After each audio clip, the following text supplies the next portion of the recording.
Okay, welcome Earthlings. This is an introduction to something almost new on the planet.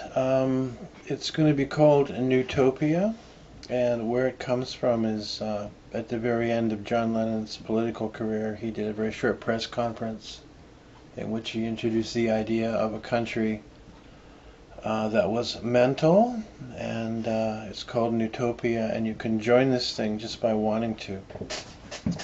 And it would be rude to take land from someone else, which is the traditional way it's been done. So this is an esoteric kind of thing. And I know there's a lot of people out there who'd like to have a non-confrontational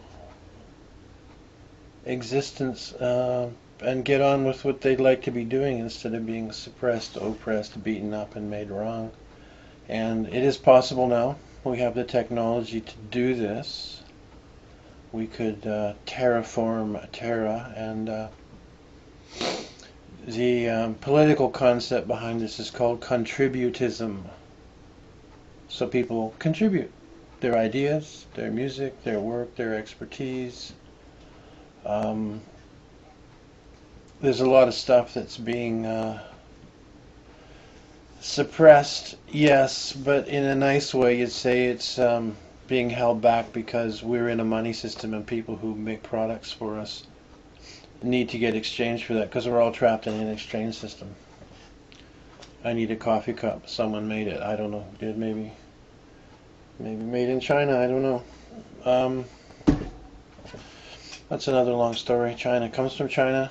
It's pottery made with ox bone powder in it, and it was better than what was in Europe, so we imported it. I'm going to be fleshing this thing out, and it will spread out into a lot of arenas. I've been a historian for a long time, and changes take maybe 200 years to implement. So people are jumping up and down in the conspiracy arena saying we need to stop the bad things that are happening. Please get on with that. And yes, we need to do that. And if you're watching this, you're brainy enough to be looking around. Your actual task is to get to talk to your neighbor next door who would never look at this stuff. And it's going to be hard to get him to look at this stuff. And the way you do that is on a gradient, a low gradient. You find something that's real to him, and you introduce him to this, and just let him go off on that.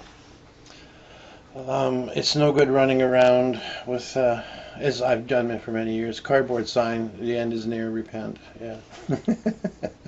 It's a lot of fun, but doesn't get much done. So I come to you now at the turn of the tide. And I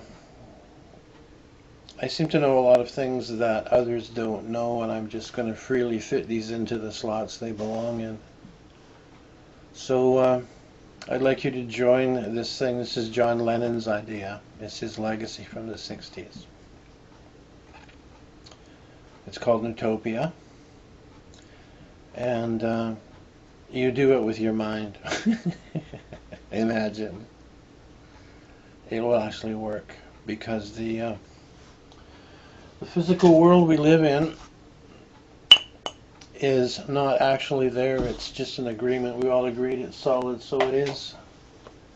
And right now we're stuck in it, but we can change it.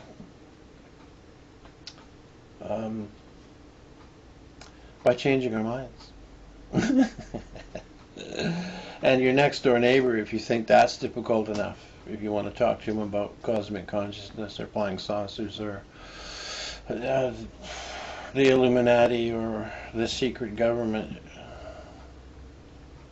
try telling the Illuminati or the secret government that they need to just chill out and flow into the better world, because they are under a lot of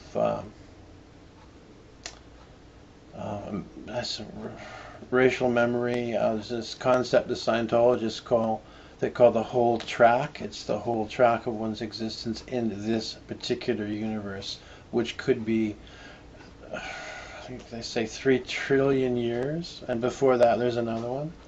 So someone's been messed up for that long and arrives here, you're not going to get to them by saying you're bad.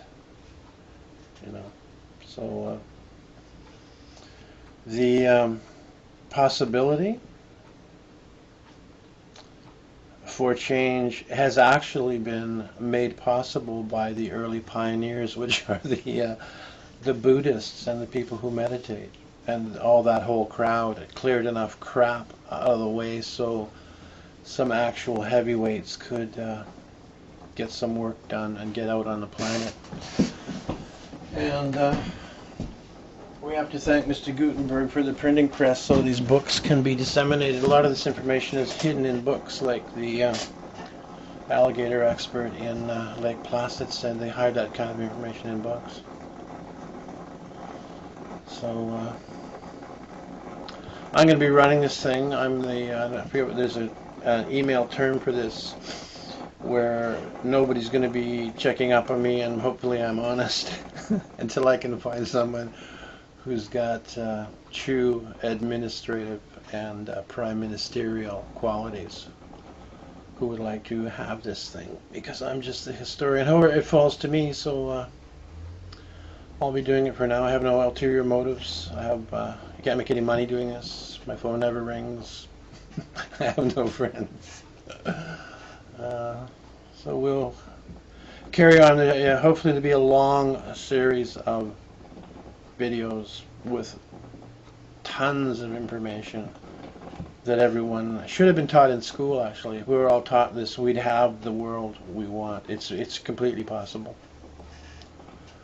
For example, I live in British Columbia, Canada, and the last chapter of the science book in grade 8 we didn't have to do, so we were like, hallelujah, as kids we didn't have to do it. It was about erosion and pollution. Now, why wouldn't they want us to look at that? And without blame, I say, in British Columbia there are huge forest companies owned by huge companies from other countries who are chopping down the forests and polluting. Any connection?